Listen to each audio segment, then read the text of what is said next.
نحمده ونصلي على رسوله الكريم بعد فاعوذ بالله من الشيطان الرجيم بسم الله الرحمن الرحيم رب اشرح لي صدري ويسر لي امري واحلل عقدة من لساني يفقهوا قولي رب زدنا علما اللهم فقهنا في الدين اللهم انا نسألك علما نافعا وعملا متقبلا ورزقا طيبا آمین یا رب العالمین.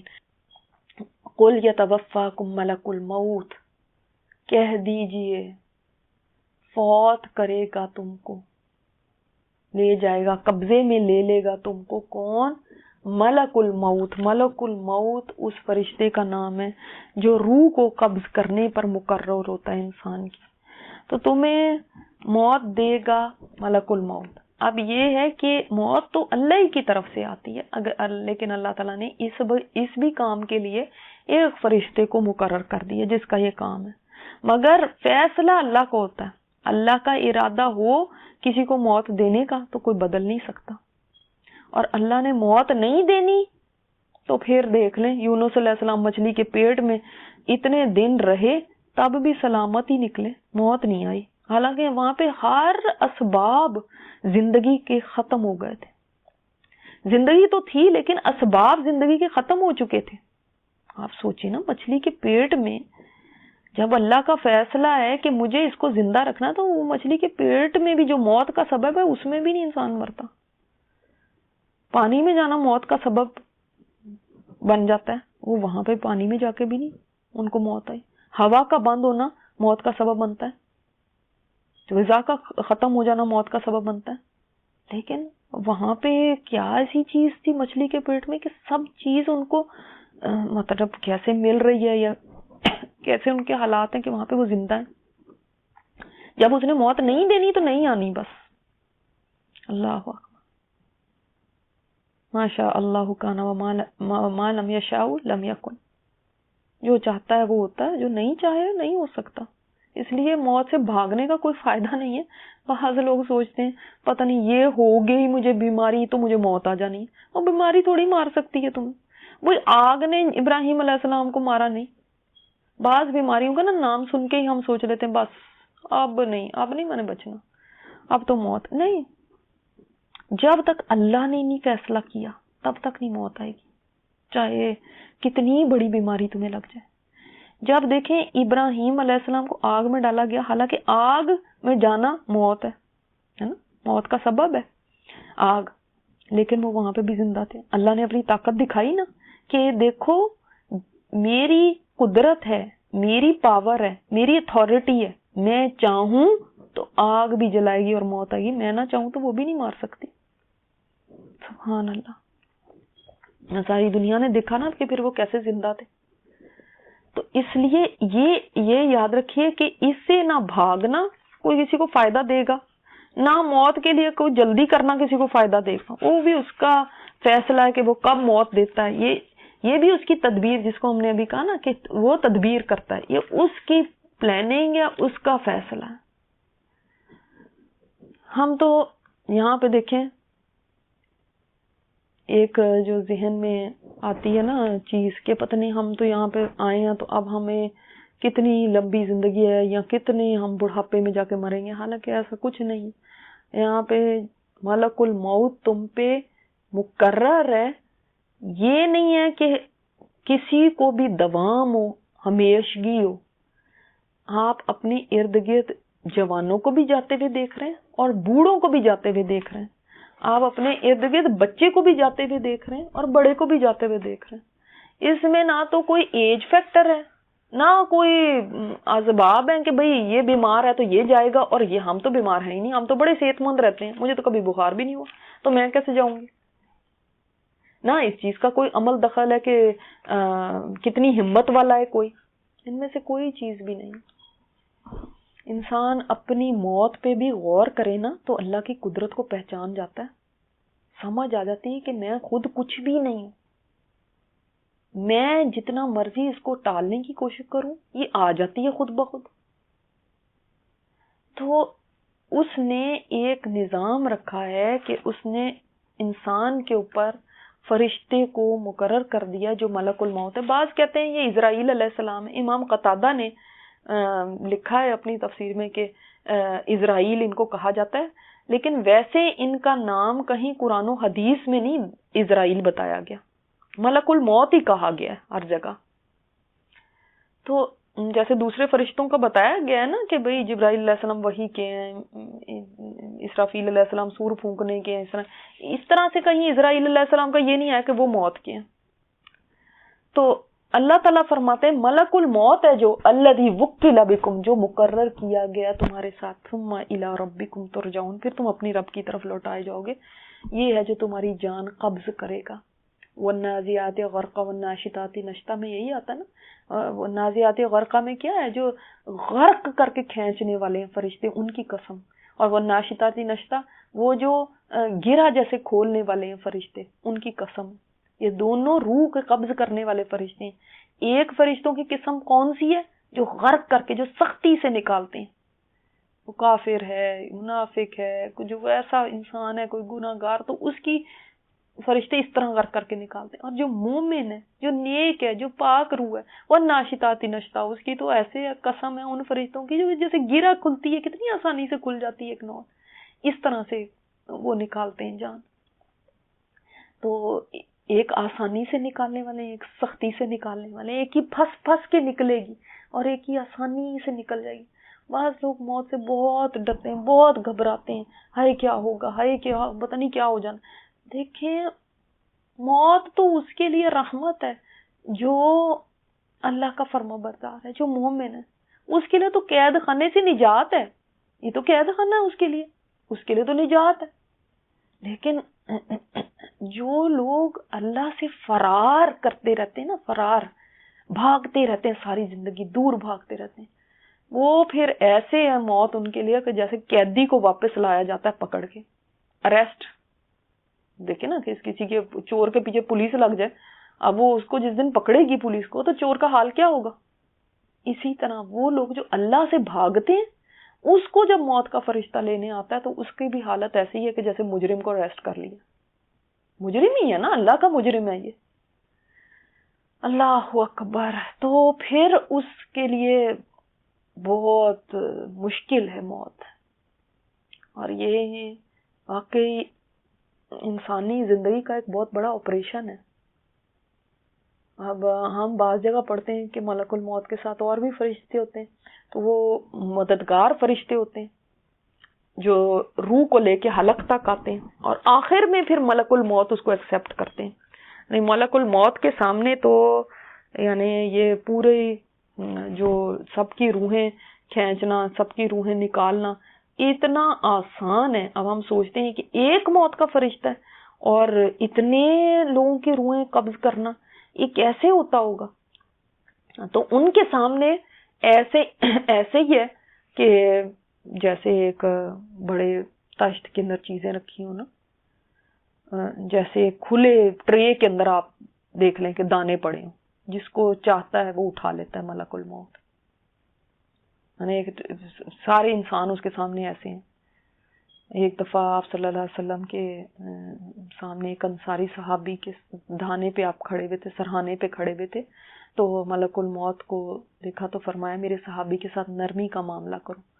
ملک الموت نے جواب دیا کہ آپ مطمئن رہے، میں ہر مومن کے ساتھ نرمی کا معاملہ ہی کرتا ہوں. اور فرمایا کہ جتنے آدمی شہروں میں یا دیہات میں، جنگلوں میں، پہاڑوں میں یا دریا میں آباد ہیں، میں ان میں سے ہر ایک کو دن میں 5 دفعہ دیکھتا ہوں. اس لیے میں ان کے ہر چھوٹے بڑے کو بلا واسطہ یعنی ڈائریکٹلی جانتا ہوں. پھر فرمایا یا محمد صلی اللہ علیہ وسلم، جو کچھ ہے یہ اللہ کے حکم سے ہے، ورنہ میں اگر ایک مچھر کی روح بھی قبض کرنا چاہوں تو مجھے اس پہ قدرت نہیں ہے جب تک کہ اللہ کا امر اس کے لیے نہ آ جائے. نہیں، ملک الموت میں خود نہیں ہے طاقت کہ وہ خود یہ کام کرتے پھریں، یہ تو اللہ تعالیٰ کا امر ہوتا ہے. تو وہ یہ بھی کر لیتے ہیں کہ اتنے انسانوں کی جانیں ایک وقت میں، کتنے انسانوں کی جانیں قبض ہو رہی ہوتی ہیں. ایک روایت میں آتا ہے، قرطبی میں ہے، کہ جب اللہ تعالیٰ نے ملک الموت کے سپرد یہ کام کیا موت کا، تو انہوں نے عرض کیا میرے پروردگار، آپ نے مجھے ایسی خدمت سپرد کی ہے، ساری دنیا اور سارے بنی آدم مجھے برا بھلا کہیں گے، اور جب میرا ذکر آئے گا برائی سے کریں گے. اللہ تعالیٰ نے فرمایا ہم نے اس کا تدارک اس طرح کر دیا ہے، اس کی کمپنسیشن، کہ دنیا میں موت کے کچھ ظاہری اسباب اور امراض رکھ دیے، مرض رکھ دیے، بیماریاں رکھ دی، یعنی اور کچھ ظاہری اسباب رکھ دیے جن کے سبب سب لوگ موت کو ان اسباب اور امراض کی طرف منسوخ کریں گے۔ تمہاری بدگوئی سے، تم ان کی بدگوئی سے محفوظ رہو گے، یعنی تمہیں نہیں برا کہیں گے یہ بیماری بری ہے، ہائی آگ لگ گئی، ہائی ایکسیڈنٹ ہو گیا، یہ ہو گیا۔ تو آپ صلی اللہ علیہ وسلم نے فرمایا جتنے امراض ہیں اور درد ہیں اور زخم وغیرہ ہیں وہ سب موت کے قاصد ہوتے ہیں، یعنی میسنجرز ہوتے ہیں، موت کی یعنی ایک اطلاع لا رہے ہوتے ہیں، انسان کو اس کی موت یاد دلاتے ہیں۔ پھر جب موت کا وقت آ جاتا ہے تو ملک الموت مرنے والے کو مخاطب کر کے کہتا ہے بندہ خدا، میں نے اپنے آنے سے پہلے کتنی خبریں، کتنے قاصد ایک کے بعد ایک تجھے خبردار کرنے کے لیے اور موت کی تیاری کرنے کے لیے امراض کی صورت میں، حادثوں کی صورت میں بھیجے، اب میں آ پہنچاؤں جس کے بعد کوئی اور خبر دینے والا یا کوئی قاصد نہیں آئے گا۔ اب تم اپنے رب کے حکم کو لا محالہ مانو گے، چاہے خوشی سے یا مجبوری سے۔ یعنی جب حادثے بھی آتے نا، انسان کہتا ہے ہائی وہ ایکسیڈنٹ، شکر ہے میں تو بچ گئی، میں تو بال بچی، میں تو مرتے مرتے بچی، تو اس کو یہ سوچنا چاہیے ایک دن تک بچو گے، اس کے بعد بچتے بچتے مر جاؤ گے، اس کے بعد ایک دن آئے گا کوئی اور حادثہ ہوگا، اس میں پھر نہیں بچو گے۔ ابھی بچ گئے ہو تو ہمیشہ نہیں بچو گے۔ آج یہ بیماری تھی، او شکر ہے میری بیماری ٹھیک ہو گئی، بس میں تو مرنے والی تھی، مرنے کے قریب ہو گئی تھی، ہاں تو آج تو بچ گئے بیماری سے، اور کل اس بیماری کے بعد بچو گے نہیں، اس کے بعد موت آ جائے گی یا کوئی بھی اور چیز۔ انسان یہ سوچتا ہے کہ بس ہمیشہ ہم نے بچتے ہی رہنا، ایک دن پھر بچنا نہیں ہوگا، پھر جانا ہوگا۔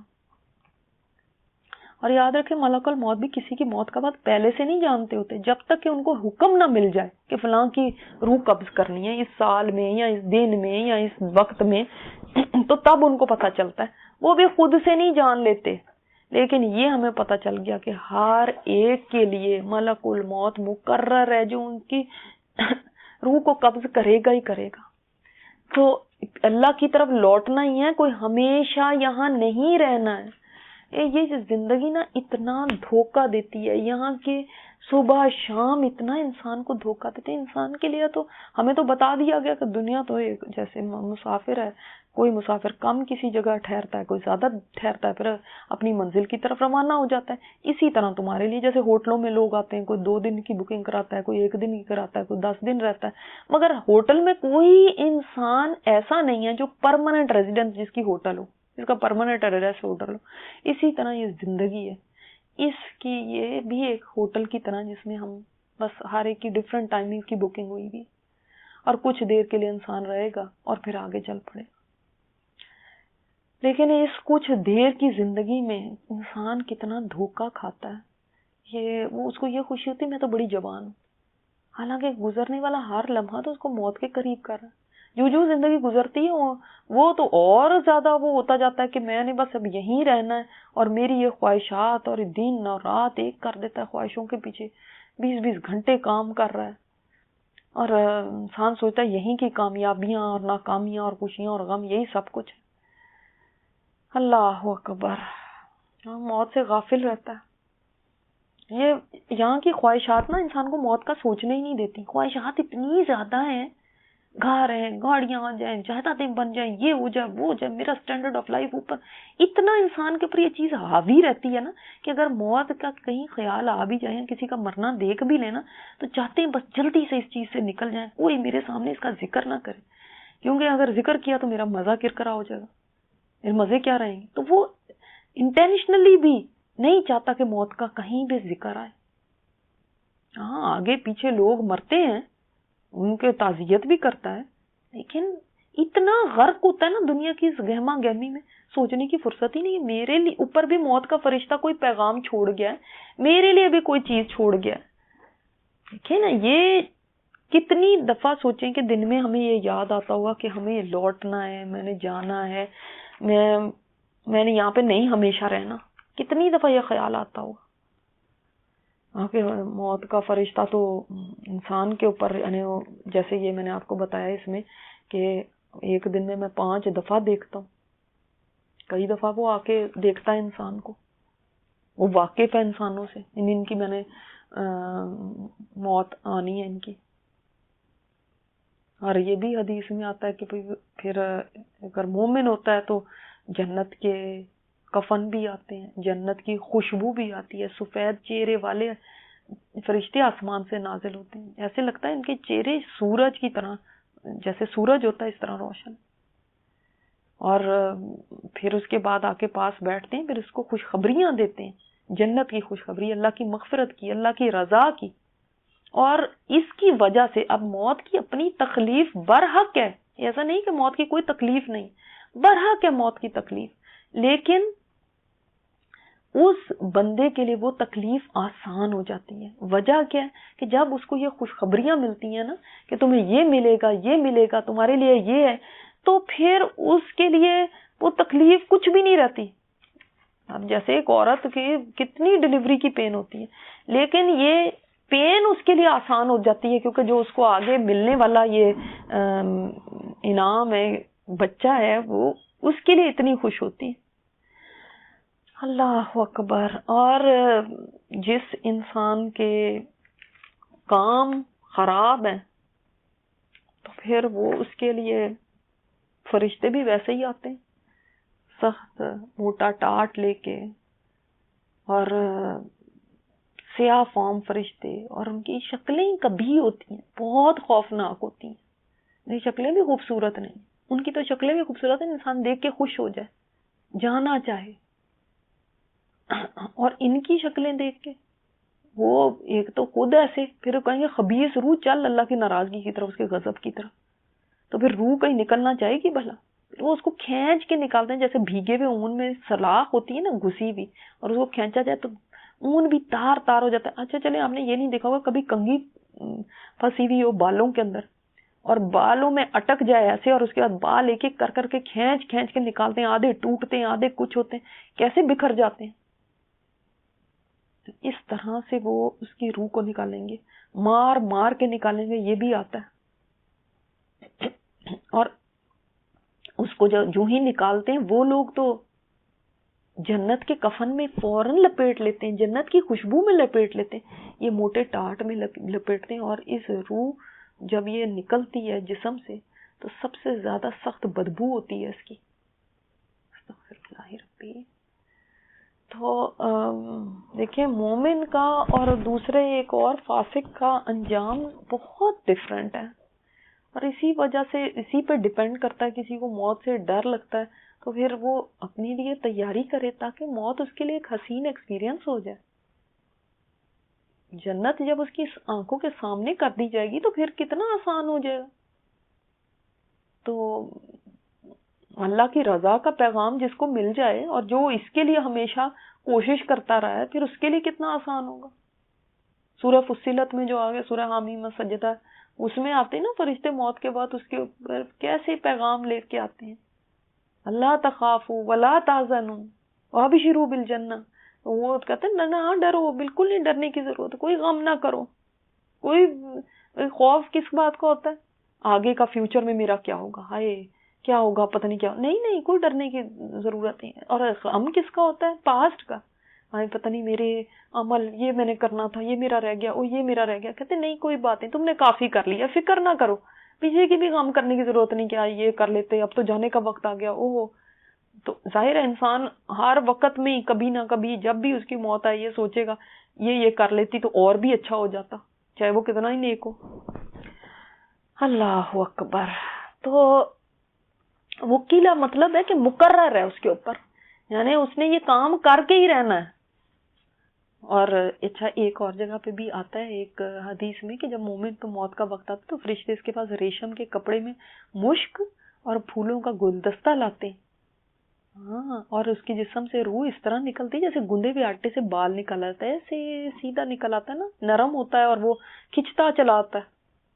اور پھر وہ اس کو یا تو ہن نفس المطمئنہ کی بھی بشارتیں دیتے ہیں، کتنی پیاری پیاری اس کے لیے باتیں. تو ایسی اللہ تعالیٰ ہمارا بھی ایسا انجام عطا فرمائے ہمیں، ہمارے لیے جنت کے کفن اور جنت کی خوشبوئیں آئیں، اور اللہ تعالیٰ روشن چہرے والے فرشتے ہمارے لیے بھیجے، ہمیں خوشخبریاں سنائیں اس وقت. اللہ ہمارے اعمال ایسے کر دینا اور ہمیں آخرت کی فکر لگا دینا. اللہ اکبر.